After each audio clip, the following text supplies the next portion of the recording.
बिस्मिल्लाहिर्रहमानिर्रहीम। स्टूडेंट्स, मैं professor Ammar Awan unique group of institution की जानिब से आपको मैंने प्रीवियस लेक्चर्स में चैप्टर नंबर 16 तक कवर करवा दिया था। अब चैप्टर 16 पर हमने फ़र्स्ट टर्म भी कर ली। फ़र्स्ट टर्म के एग्ज़ाम्स होप सो आपने अच्छे दिए होंगे और कॉन्सेप्ट वाइज भी आपकी प्रिपरेशन बहुत अच्छी होगी।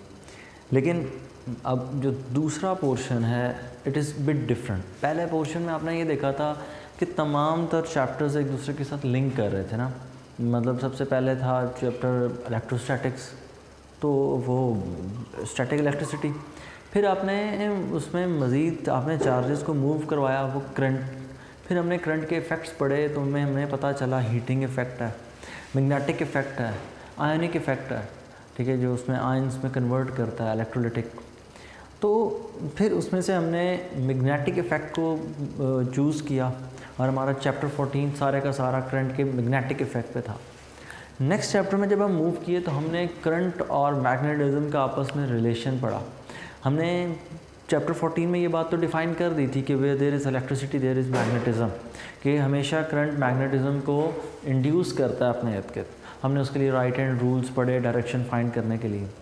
फिर हमने चैप्टर 15 में जब मूव किया तो हमने इसका इन्वर्स पढ़ा कि क्या changing magnetic field current produce कर सकता है या मैग्नेटिक फील्ड करंट प्रोड्यूस कर सकता है। तो हम वहाँ पर इस कंक्लूजन पे पहुँचे कि मैग्नेटिक फील्ड खुद तो नहीं, मतलब स्टैटिक कंडीशन में तो नहीं, लेकिन जब मैग्नेटिक फील्ड मुसलसल चेंज हो रहा हो तो करंट प्रोड्यूस हो जाता है, ईएमएफ इंड्यूस हम कर लेते हैं, and that EMF causes minor current in the circuit. So major भी हो सकता है डिपेंडिंग अपॉन द फैक्टर्स कि आप कितनी तेज़ी से मैग्नेटिक फ्लक्स को चेंज कर रहे हैं। जितना rate of change of flux ज़्यादा होगा उतना ईएमएफ ज़्यादा होगा अकॉर्डिंग टू फैराडेज लॉ। फिर हमने इसी चैप्टर 15 के एंड पे हमने एक जनरेटर पढ़ा था, अल्टरनेटिंग करंट जनरेटर। और अल्टरनेटिंग करंट जनरेटर से हमने एसी जो है वो करंट जनरेट किया और फिर हमने उसकी नेक्स्ट टॉपिक में ट्रांसमिशन देखी वाया ट्रांसफार्मर। और जब हम चैप्टर 16 में जाते हैं तो हम इसी बात को अल्टरनेटिंग करंट को आगे लेकर चलते हैं और हम वहाँ पर पूरे का पूरा अल्टरनेटिंग करंट को डिस्कस करते हैं, उसके साइकिल्स, उसकी वेव्स, उसके phases, lead, lag, current, voltage के डिफरेंट्स को हम इंस्ट्रूमेंट्स में से पास करते हैं, कंपोनेंट्स में से कह लें, रजिस्टर, इंडक्टर, कैपेसिटर। फिर हमने उस पर इफेक्ट देखे। फिर हमने इनकी डेली लाइफ एप्लीकेशन देखी, हमने रेडियो उसके ऊपर बाकायदा तौर पर पढ़ा। फिर हमने वेव्स की टाइप्स को डिस्कस किया। फिर हमने मॉड्स को डिस्कस किया कि हम किस तरह से लेकर चलते हैं। तो अगर आप इसको देखें ना तो बताने का मकसद ये था कि सिमेट्री है, एक से दूसरी बात, दूसरी से तीसरी बात और एंड सो ऑन, हर एक चीज़ पीछे लिंक करती है। लेकिन जब हम इस चैप्टर 16 से आगे निकलते हैं तो हमें पहला चैप्टर मिल रहा है जी फिज़िक्स ऑफ सॉलिड्स। नेक्स्ट जो आपको चैप्टर मिलेगा वो इलेक्ट्रॉनिक्स पर है। उसके बाद डॉन ऑफ मॉडर्न फिज़िक्स, फिर एटॉमिक स्ट्रक्चर और फिर एंड पे न्यूक्लियर फिज़िक्स है। तो आगे जो चैप्टर्स हैं हमारे, इनमें ऐसा सच लिंक नहीं है। मतलब यूँ नहीं है कि हर चीज़ आगे एक दूसरे के साथ ज्वाइन हुई है, नो वे। इनमें तकरीबन हर चैप्टर का एक अपना डिफरेंट पैरामीटर्स हैं, उसी के अंदर रह कर आपने काम करना है। मतलब आगे जो चीज़ें हैं वो आपस में इतनी लिंक्ड नहीं हैं प्रीवियसली, और जो आपके शुरू वाले चैप्टर्स हैं उनके मुकाबले में ये चैप्टर्स ज़्यादा आसान है। ख़ास तौर पर आपका चैप्टर नंबर 17, 18 ये तो बहुत आसान चैप्टर्स हैं। इवन आपका chapter 20 it's not the difficult one. Chapter 19 भी मुश्किल नहीं होगा सेकेंड टर्म में। उसकी सिर्फ और सिर्फ एक वजह है जिसमें बच्चे थोड़ा सा हो जाते हैं कि थोड़ा चूँकि लेंथ ज़्यादा है ना उस चैप्टर की, तो थोड़ा सा बच्चे भागते हैं उस चैप्टर से। बाकी उसमें अगर कॉन्सेप्ट वगैरह को देखा जाए तो मेरा नहीं ख्याल कि वो एक मुश्किल चैप्टर है, बिल्कुल भी नहीं। चैप्टर 21 फिर वही बात, बहुत लेंथी चैप्टर है और लेंथ बहुत ज़्यादा होने की वजह से उसमें फिर आकर अब थोड़ा सा मतलब करते हैं कि किसी तरीके से स्किप हो जाए, जो कि हो नहीं सकता। बहरहाल फिर वही बात जो हमेशा से मेरा एक मोटिव रहा है, हमेशा मैं एक ही बात करता हूँ, अच्छा पढ़ें, कॉन्सेप्ट से पढ़ें।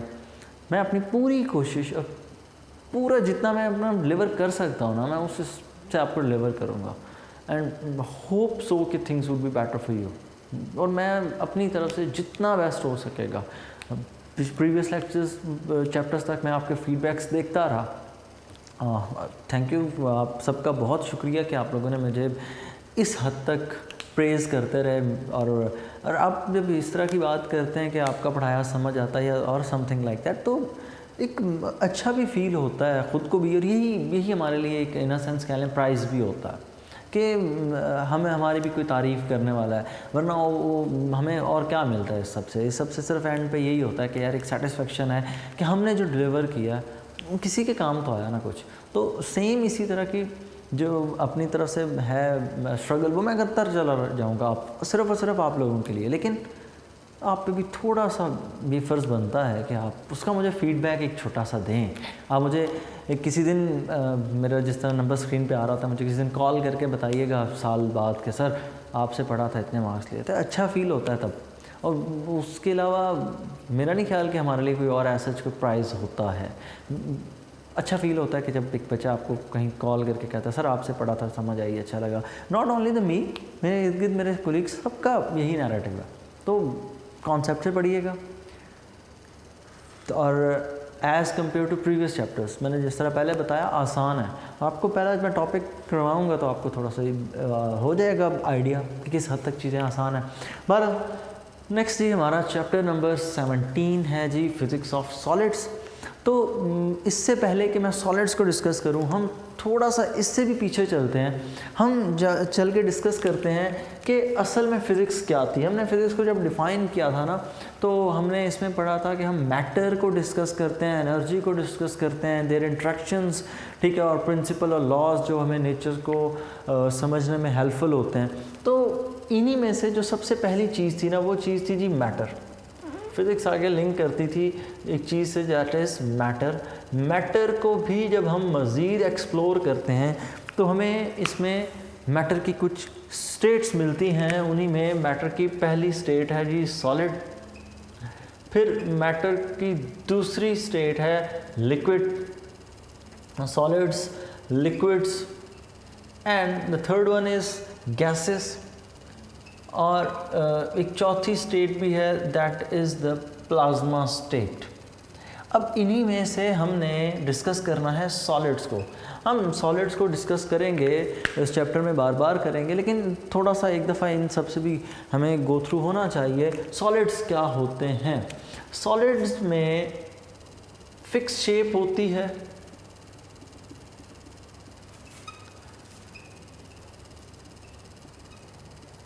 ठीक है, और इनका वॉल्यूम भी फिक्स होता है, fixed volume.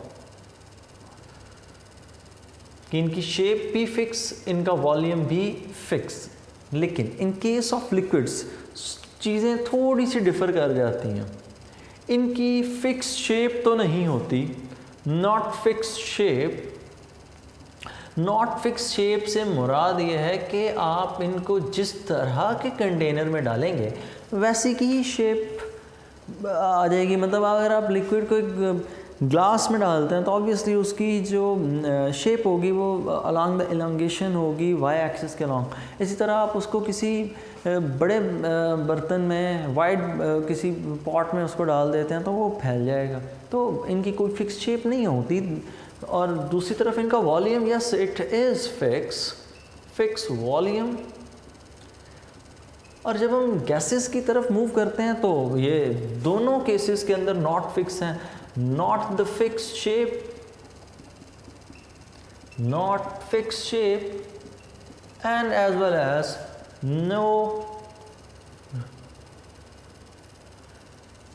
No fix volume. ना तो इनका वॉल्यूम फिक्स है, ना ही इनकी शेप फिक्स है। आप इनको जिस कंटेनर में डालेंगे उसी हिसाब से अपने आप की वो पोजीशन चेंज कर लेते हैं। क्यों? क्योंकि इनके मॉलिक्यूल्स रैंडम मूव करते हैं। लिक्विड्स में भी ऐसा ही है कि इनके मॉलिक्यूल्स रैंडम मूव करते हैं। जब चूँकि रैंडम मूव करेंगे तो इनकी शेप फिक्स नहीं होती। सॉलिड्स के केस में रैंडम मूवमेंट नहीं है। सॉलिड के केस में मॉलिक्यूल्स के पास मूवमेंट है वाइब्रेटरी। तो नेक्स्ट इनमें आ जाता है mode of vibration, mode of movement कह लें। तो सॉलिड्स के पार्टिकल्स वाइब्रेट करते हैं, जबकि लिक्विड्स के पार्टिकल्स के पास जो मोशन है that is called random motion, और सेम गैसेस के पार्टिकल्स के पास भी जो मूवमेंट है दैट इज़ रैंडम मोशन। ठीक है, कि रैंडम मूव करते हैं, इनमें कोई फिक्स मूवमेंट की सिचुएशन नहीं है। नेक्स्ट, ये वाइब्रेशन को ज़हन में रखिएगा, ये हमें आगे हेल्पफुल होगी। नेक्स्ट इसमें आ जाएं इंटरमॉलिक्यूलर फोर्सेस पर। तो सॉलिड्स के अंदर इंटरमॉलिक्यूलर फोर्सेस मैक्सिमम होती हैं, कि इनमें इंटरमॉलिक्यूलर फोर्सेस बहुत स्ट्रॉन्ग होती हैं। तो आप इनको यूँ कह लें वेरी स्ट्रॉन्ग। लिक्विड्स में भी इंटरमॉलिक्यूलर फोर्सेस काफ़ी स्ट्रॉन्ग होती हैं, लेकिन इतनी स्ट्रॉन्ग नहीं है जितनी कि सॉलिड्स में है। तो आप इनमें कह लें कि they are just strong, not very strong. थोड़ा सा डिफ्रेंशिएट कर दिया। और गैसेस के केस में तो इंटरमॉलिक्यूलर फोर्सेस ना होने के बराबर होती हैं, तो हम इनके बारे में कहते हैं कि इनके दरमियान में वीक इंटरमॉलिक्यूलर फोर्सेस होती हैं।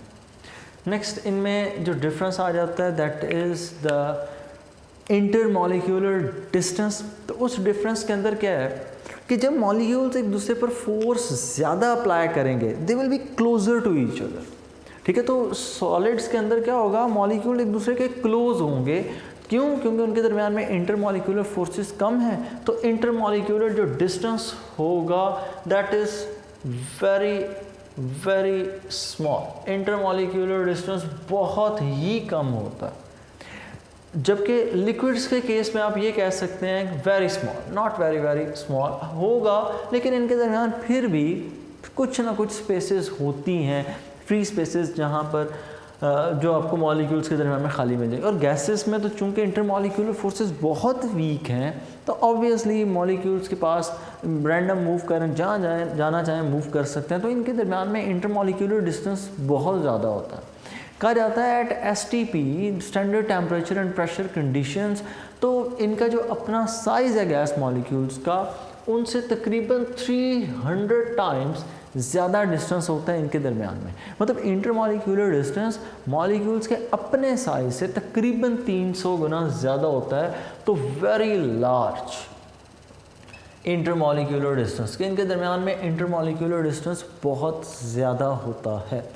फिर थोड़ा सा अगर आप आ जाएँ शेप्स में, तो इनकी अरेंजमेंट में सॉलिड्स की अरेंजमेंट बिल्कुल क्लोजली पैक होगी। There will be no free spaces between them. हर मॉलिक्यूल दूसरे मॉलिक्यूल के साथ अटैच होगा, just like this, no freebies, कि कोई भी बीच में फ्री स्पेस नहीं है। हर मॉलिक्यूल दूसरे मॉलिक्यूल के साथ बिल्कुल क्लोजली अटैच्ड है, नो फ्री स्पेस। जबकि लिक्विड्स के केस में क्या होता है, लिक्विड्स के केस में थोड़ी सी चीज़ें डिफ़र कर जाती हैं। लिक्विड्स के केस में there is the free space, के मॉलिक्यूल्स के दरमियान में फ्री स्पेस होती है। और यूँ नहीं है कि हर मॉलिक्यूल के साथ तो थोड़ा बहुत डिफ़र करती है। मैंने कहा ना कि इनके दरमियान में intermolecular distance very very small वाली सिचुएशन तो नहीं है, लेकिन थोड़ा बहुत इफेक्ट होगा। जिस तरह के मैंने यहाँ पर फ्री स्पेसेस थोड़ी सी छोड़ दी, यहाँ पर ये आप देख सकते हैं फ्री स्पेस, यहाँ पर देख सकते हैं। तो इनके दरमियान में इंटरमॉलिक्यूलर जो डिस्टेंस है वो थोड़ा बहुत एज़ कम्पेयर टू सॉलिड्स ज़्यादा होता है। और गैसेस में तो इंटरमॉलिक्यूलर डिस्टेंस बहुत ज़्यादा होता है। Molecules are in free random motion, के वो जहाँ चाहें इस तरह चाहें मूव कर सकते हैं। तो इनके दरमियान में इंटरमॉलिक्यूलर डिस्टेंस बहुत ज़्यादा होता है। नेक्स्ट आ जाते हैं सॉलिड्स की एग्जांपल्स पे। तो सॉलिड्स की एग्जांपल में आप कोई भी metal, let's say aluminium, liquid के केस में कोई भी लिक्विड लिखा जा सकता है, let's say going with water. और गैसेस के केस में हम यहाँ पर मेंशन कर देते हैं कोई भी gas, let's say oxygen. Next मैंने 4 स्टेट ऑफ मैटर को इनके साथ बिल्कुल डिस्कस नहीं किया।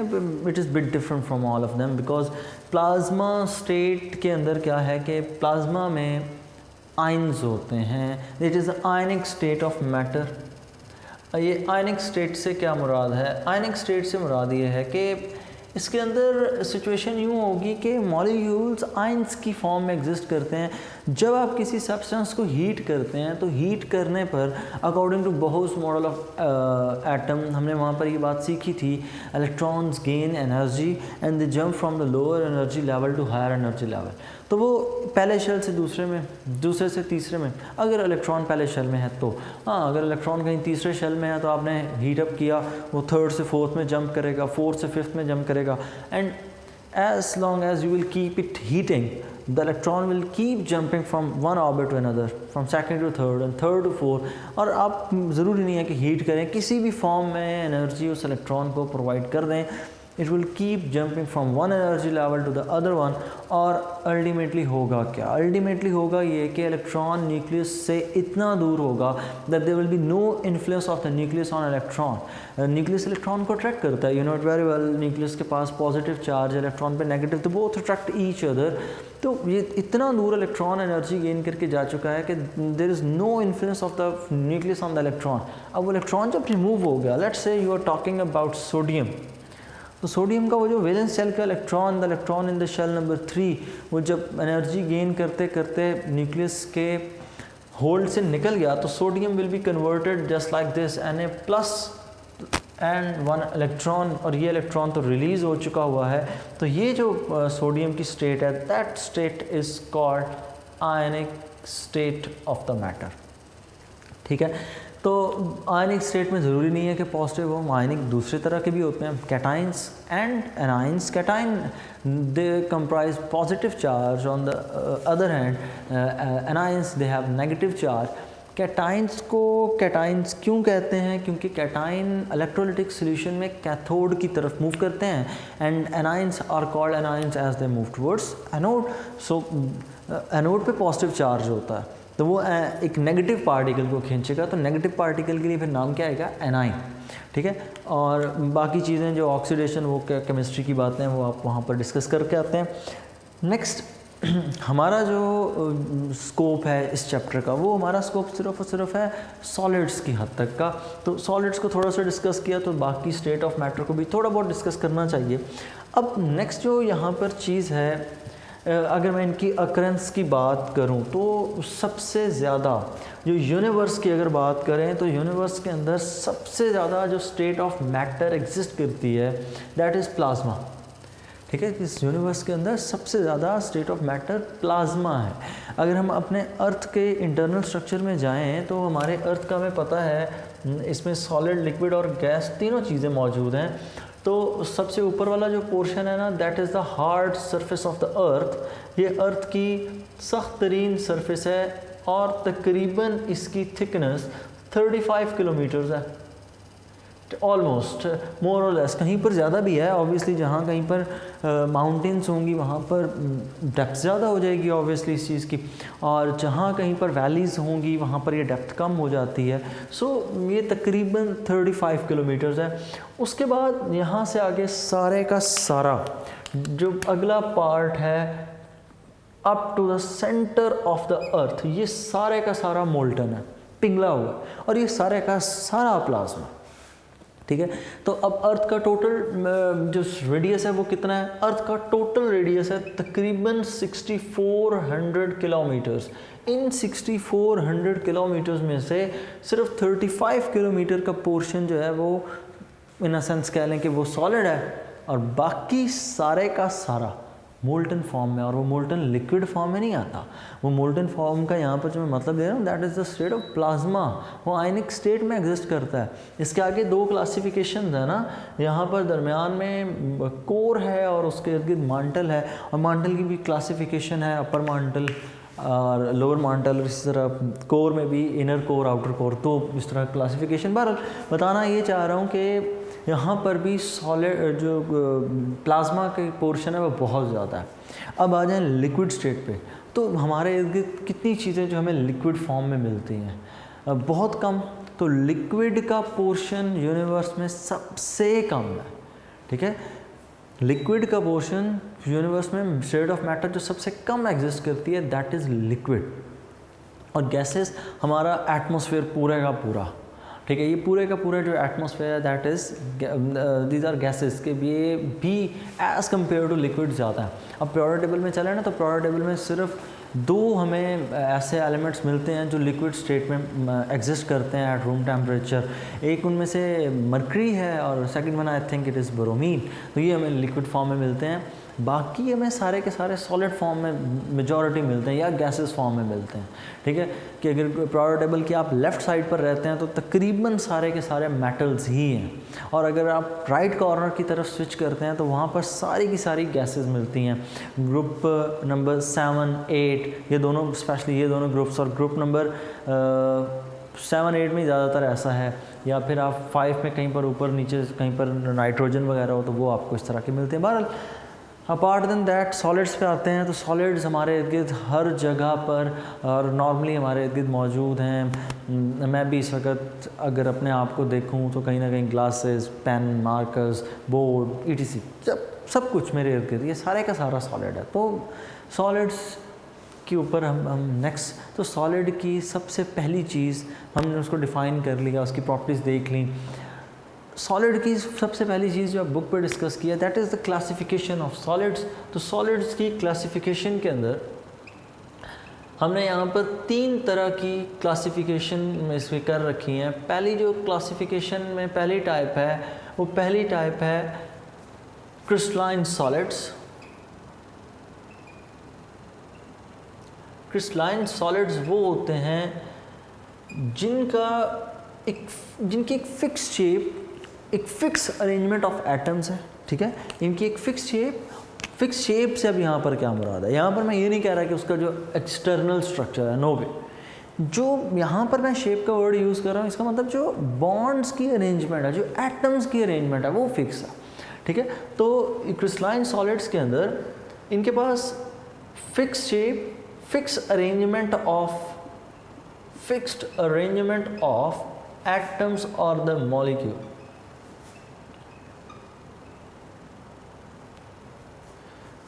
फिक्स्ड अरेंजमेंट ऑफ एटम्स और मॉलिक्यूल्स कि इनकी फिक्स अरेंजमेंट होती है। फिर इनमें अगर फिक्स अरेंजमेंट होती है तो इनके मेल्टिंग और बॉइलिंग पॉइंट भी फिक्स होंगे। अब ये मेल्टिंग और बॉइलिंग पॉइंट का अरेंजमेंट से क्या ताल्लुक़ है, तो इसमें यूँ है कि आपके पास सपोज कोई सॉलिड है तो इस सॉलिड के मॉलिक्यूल्स वाइब्रेट कर रहे होते हैं। आपको पता है, मैंने अभी थोड़ी देर पहले आपको एक्सप्लेन किया कि सॉलिड के मॉलिक्यूल्स के पास दे हैव वाइब्रेटरी मोशन। अगर वो मॉलिक्यूल्स हर वक्त वाइब्रेट कर रहे हैं तो वाइब्रेशन के दौरान आप अगर उनको हीट करते हैं तो हीट करने पर आप उनका जो एम्पलीट्यूड ऑफ वाइब्रेशन है वो इंक्रीज़ कर देते हैं। आपने वो बात पढ़ी थी ना कि अगर सॉलिड्स को हीट करें तो उनमें एक्सपेंशन होती है। ये बात सिर्फ सॉलिड के लिए तो नहीं है, खैर लिक्विड्स में भी ऐसा होता है, गैसेस में इवन होता है कि उन्हें आप हीट करें वो एक्सपैंड करते हैं। तो सॉलिड्स को भी जब हम हीट करते हैं तो सॉलिड एक्सपैंड करता है। वो एक्सपैंड क्यों करता है? क्योंकि मॉलिक्यूल अपनी जगह पर रहकर वाइब्रेट करता है। अब यहाँ पर एक्सपोज मॉलिक्यूल है वो लेफ़्ट राइट वाइब्रेट कर रहा है। आप इसे हीट करें, हीट करने पर आप इसे प्रोवाइड करें काइनेटिक एनर्जी। अब काइनेटिक एनर्जी किस तरह से प्रोवाइड कर रहे हैं, क्योंकि हमने पढ़ा था temperature is directly proportional to kinetic energy. और यहाँ से अगर मैं कंक्लूड करूँ तो kinetic energy is equal to 1/2 mv²। तो आप टेम्परेचर के बढ़ाने से वेलोसिटी को इंक्रीज़ कर रहे हैं। ऑब्वियसली जब वेलोसिटी बढ़ेगी तो एम्पलीट्यूड ऑफ वाइब्रेशन बढ़ेगा, और जब एम्पलीट्यूड ऑफ वाइब्रेशन बढ़ेगा तो ये आपको एक्सपैंड होता नज़र आएगा। इसकी शेप चेंज होती नज़र आएगी कुछ देर के लिए जब तक आप हीट कर रहे हैं। और अगर आप इनको इतना हीट कर दें कि हीट करते करते एम्पलीट्यूड इतना बढ़ जाता है कि वो अपना स्ट्रक्चर स्टेबल नहीं रख पाता, मेल्ट हो जाता है। और जब स्ट्रक्चर स्टेबल नहीं होता तभी इस चीज़ को हम क्या नाम देते हैं, ये उनका मेल्टिंग पॉइंट है। मतलब मेल्टिंग पॉइंट को आप यूँ डिफ़ाइन कर सकते हैं, मेल्टिंग पॉइंट या वो टेम्परेचर है जहाँ पर क्रिस्टलाइन सॉलिड्स का जो फिक्स अरेंजमेंट ऑफ एटम और मॉलिक्यूल है वो नहीं रहती, वो ख़त्म हो जाती है। That is called crystalline solid. और क्रिस्टलाइन सॉलिड्स के अंदर उनकी डिफरेंट स्ट्रक्चर्स हो जाते हैं। आप ये स्ट्रक्चर सिस्टम पढ़ के आते हैं केमिस्ट्री चैप्टर नंबर 4 में, वहाँ पर आप क्यूबिक, ऑर्थोरोम्बिक और ट्राइक्लिनिक, मोनोक्लिनिक, ठीक है, इस तरह के वो तकरीबन 7 हेक्सागोनल में लास्ट है। तो ये 7 सिस्टम्स आप वहाँ पर पढ़ के आते हैं। इन 7 सिस्टम को यहाँ पर डिस्कस करना ज़रूरी नहीं है, बस जिसकी आप एग्जांपल लिख रहे हो उसके बारे में आपको पता हो। फॉर एग्जांपल अगर मैं आपको एग्जांपल के तौर पे मैं लिखूँ ग्रेफाइट, तो ग्रेफाइट के अंदर मैं उसमें ज़रूर साथ मेंशन करूँगा it has a hexagonal structure. Hexagonal structure के अंदर यूँ होगा कि वो 6 कार्बन्स आपस में अटैच होते हैं, जस्ट लाइक दिस, कि यहाँ पर यूँ 6 कार्बन्स यूँ आपस में अटैच होंगे। और इसी तरह का सेम स्ट्रक्चर यहाँ नीचे भी बनता है कि 6 carbons and this is the structure of, ये हमारे पास स्ट्रक्चर है जी इसका ग्रेफाइट का। सो इनके पास फिक्स मेल्टिंग पॉइंट होते हैं जी, ये सिर्फ क्रिस्टलाइन सॉलिड्स के लिए fixed melting and boiling points. और इन किसके लिए भी अगर आप चाहें तो एक अच्छा वर्ड यूज़ कर सकते हैं फिक्स की जगह, यहाँ पर हम वर्ड यूज़ करते हैं sharp melting and boiling points. ठीक है, fix melting and boiling point होता है या sharp melting and boiling point होता है। मतलब इस बात का मतलब ये है कि आप किसी सॉलिड को हीट अप करें, मेल्ट हो गया, आप उसको दोबारा कूल डाउन होने दें, फिर सॉलिड में कन्वर्ट हो जाएगा, फिर हीट करें, सेम एग्जैक्टली उसी टेम्परेचर पे जाके वो फिर से मेल्ट हो जाएगा। ठीक है, तो इस चीज़ को फिर हम नाम देते हैं फिक्स मेल्टिंग पॉइंट या sharp melting and boiling points. और इनमें जो स्ट्रक्चर होता है वो सेम रहता है हमेशा। और इसके अंदर फिर नेक्स्ट चीज़ जो हम डिस्कस करते हैं वो हम इसमें डिस्कस करते हैं, इनके अंदर एक प्रॉपर्टी होती है यूनिट सेल। इनके अंदर हम जब पढ़ते हैं तो हम उसे यूनिट सेल क्या चीज़ है, आपका सपोज एक बिल्डिंग है, उस बिल्डिंग की मैंने प्रॉपर्टीज़ देखनी हो तो मैं क्या करूँगा, कहीं पर भी एक अगर मैं ईंट को देख लूँ तो जो प्रॉपर्टीज़ उसकी होंगी ऑब्वियसली सब ईंटें एक ही जगह से एक ही सोर्स से मैंने मंगवाई होंगी तो पूरी बिल्डिंग के पास वही प्रॉपर्टीज़ होंगी। तो यूनिट सेल भी क्या है कि पूरे के पूरा इतना बड़ा मुझे कोई पीस पकड़ा देता है सोडियम क्लोराइड का, तो मुझे पूरा सोडियम क्लोराइड देखने की ज़रूरत नहीं है कि मैं एक एक मॉलिक्यूल को चेक करता फिरूँ, मैं सिर्फ उसमें से एक यूनिट सेल को चेक करूँगा। जो प्रॉपर्टीज़ यूनिट सेल की होंगी वही प्रॉपर्टीज़ पूरे के पूरे क्रिस्टल की होंगी। अगर वो यूनिट सेल सपोज 850 डिग्री पे मेल्ट होता है तो इसका मतलब उस पूरे के पूरे ब्लॉक के अंदर मैं जहाँ मर्जी से पोर्शन उठा लूँ उसने 850 डिग्री पे ही मेल्ट करना। तो यूनिट सेल क्या होता है, it is the basic part of a crystalline solid which has all the properties of crystals, कि आप पूरे के पूरे क्रिस्टल की प्रॉपर्टीज़ इस एक यूनिट सेल से प्रेडिक्ट कर सकते हैं। अगर सोडियम क्लोराइड का एक यूनिट सेल क्यूबिक फॉर्म में है तो पूरा सोडियम क्लोराइड, वो पूरा जो आपके पास ब्लॉक है उसको एक्सप्लोर करने की ज़रूरत नहीं है। क्यों? क्योंकि वो सारे ही क्यूबिक फॉर्म में ही होंगे। और जब डिफरेंट यूनिट सेल्स आपस में मिलते हैं तो वो क्या बनाते हैं, they make a crystal lattice. ठीक है, जब यूनिट सेल्स आपस में ज्वाइन करते हैं तो वो जो बड़ा ब्लॉक बनाते हैं that is called crystal lattice. Unit cell basic structure है और जब यूनिट सेल मिलते हैं तो क्रिस्टल लैटिस, और जब क्रिस्टल लैटिस मिलते हैं तो आपके पास कोई भी ब्लॉक टाइप बनता है जिसको आप ऑब्जर्व कर रहे हैं। पर नेक्स्ट चलें, इसमें दूसरी जो टाइप है क्रिस्टलाइन सॉलिड्स के बाद दैट इज़ अमॉर्फस सॉलिड्स।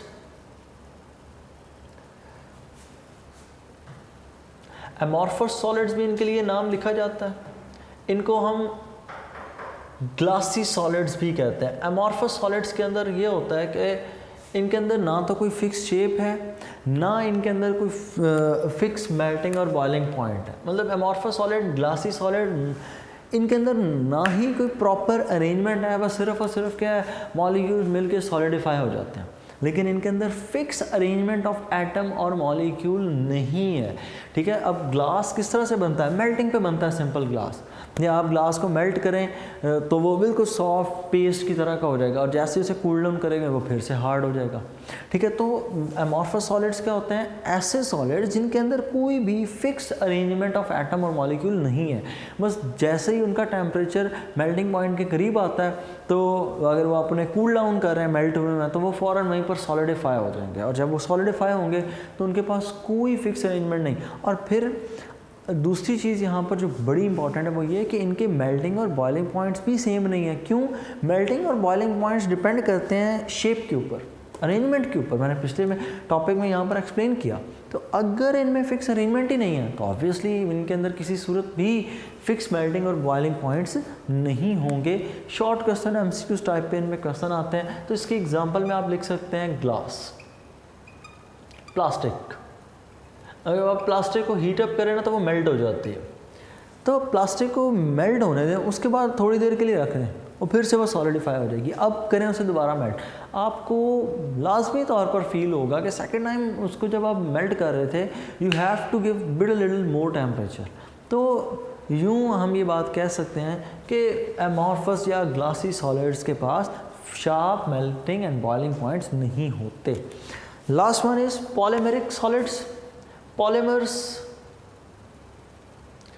लंबी लंबी चेन्स। पॉलीमेरिक सॉलिड्स में क्या होता है कि ये लंबी चेन्स की फॉर्म में एग्जिस्ट करते हैं। पॉलीमेरिक सॉलिड्स को अगर मैं थोड़ा सा एक्सप्लेन करूं तो आप यूं कह लें कि आप बिल्कुल स्मूथ रोड पे जा रहे हैं, स्मूथ रोड पे चलते चलते अचानक से आगे कोई बम्प आ जाता है और एकदम से सड़क टूटी, फिर आगे स्मूथ हो जाए। तो इनमें भी यूँ ही होता है कि एक फिक्स अरेंजमेंट, एक फिक्स पैटर्न चल रहा होता है। Carbon hydrogen hydrogen, carbon hydrogen hydrogen, अचानक से आगे क्या होगा? कार्बन और 7 क्लोरीन लग जाएगी यहाँ पे, और आगे उसी तरह carbon hydrogen same as it is चल रहा है, और बीच में चलते चलते अचानक से स्विच आ जाता है। तो जैसे ही स्विच करते हैं आप उसको, तो ये लंबी लंबी चेन्स में एग्जिस्ट करते हैं। तो ये पॉलीमेरिक सॉलिड्स हैं, इनकी प्रॉपर्टीज़ में ये लाइट वेट होते हैं, इनकी स्पेसिफिक ग्रेविटी बहुत कम होती है। स्पेसिफिक ग्रेविटी क्या है? डेंसिटी से मिलती जुलती चीज़ है। अब हम अगर सपोज़ मेरे एक तरफ मैं हाथ में रुई पकड़ लूँ, एक तरफ मेरे हाथ में कोई मेटालिक ऑब्जेक्ट हो, दोनों का वॉल्यूम सेम हो, दोनों क्या वॉल्यूम सेम हो, मैं दोनों को यूँ अब फील उनका चेक करूँ तो मुझे फील होगा कि वो जो सॉलिड पोर्शन है वो हैवियर है, और जो ऑब्वियसली कॉटन है वो लाइटर वन होगी। तो ये होता है कंपैरिजन मेथड ना, आप उनकी डेंसिटी को चेक करते हैं। सेम इसी तरह पहले जब डेंसिटी का हमारे पास कॉन्सेप्ट नहीं था, तो डेंसिटी से कॉन्सेप्ट से पहले हम यूज़ करते थे स्पेसिफिक ग्रेविटी। हम इन चीज़ों को कंपेयर करते थे विद रिस्पेक्ट टू वाटर, कि एक तरफ उतनी अमाउंट ऑफ वाटर, दूसरी तरफ उतनी अमाउंट उस सब्सटेंस की जिसकी आप डेंसिटी या कह लें उसका भारीपन चेक कर रहे हैं। तो उन दोनों को हम कंपेयर करते थे, तो हम उसके लिए वर्ड लिखते होते थे स्पेसिफिक ग्रेविटी, और पहले हम इसके लिए यूनिट भी यूज़ किया करते थे ग्राम पर सेंटीमीटर क्यूब। केमिस्ट्री में आज भी हम यही यूज़ करते हैं। बहरहाल आप लाइट वेट और जब मैं स्पेसिफिक ग्रेविटी इनकी कह रहा हूँ तो आप यूँ समझ लें दे आर लेस डेंसर। इसकी एग्जाम्पल के अंदर पॉलीथीन बैग्स शॉपर, ठीक है, पॉलीमर्स, पॉलीविनाइल क्लोराइड्स, ये polyvinyl chloride, even synthetic rubber, ठीक है, ये सारे के सारे पॉलीमेरिक सॉलिड्स हैं, लंबी लंबी चेन्स, और इनके मेल्टिंग और बॉइलिंग पॉइंट्स बहुत ही कम होते हैं, क्योंकि ये कार्बन चेन जितनी लंबी होती चली जाए इसको यहाँ पर बॉन्ड को तोड़ना आपके लिए उतना आसान होता चला जाता है। बहरहाल ये अगर हम इस डीप जाते हैं तो वो हम केमिस्ट्री को इन्वॉल्व बीच में कर लेते हैं। तो इनके मेल्टिंग और बॉइलिंग पॉइंट बहुत कम होते हैं। आपने अक्सर देखा होगा शॉपर ज़रा सा कहीं आग के पास से गुजरे तो वहीं पर मेल्ट हो जाता है, ठीक है। तो इनके मेल्टिंग और बॉइलिंग पॉइंट्स कम, इनके मेल्टिंग और बॉइलिंग पॉइंट्स बिट हायर, लेकिन फिक्स नहीं होते, हर दफ़ा चेंज हो जाते हैं, और यहाँ पर fix melting and boiling points होते हैं। तो आपने इन टॉपिक्स को, ये जो तकरीबन फर्स्ट 1.5 पेज है, इसको सिर्फ और सिर्फ MCQ शॉर्ट क्वेश्चन की हद तक करना है। बूट पॉइंट ऑफ व्यू से लॉन्ग या कोई लंबे चौड़े कॉन्सेप्ट्स के लिए इसको हमने प्रिपेयर नहीं करना। नेक्स्ट टॉपिक में अब हम जब डिस्कस करेंगे तो अब हम प्रॉपर्टीज़ ऑफ सॉलिड्स हम डिटेल बात करेंगे डिफॉर्मेशन के बारे में। अल्लाह हाफिज़।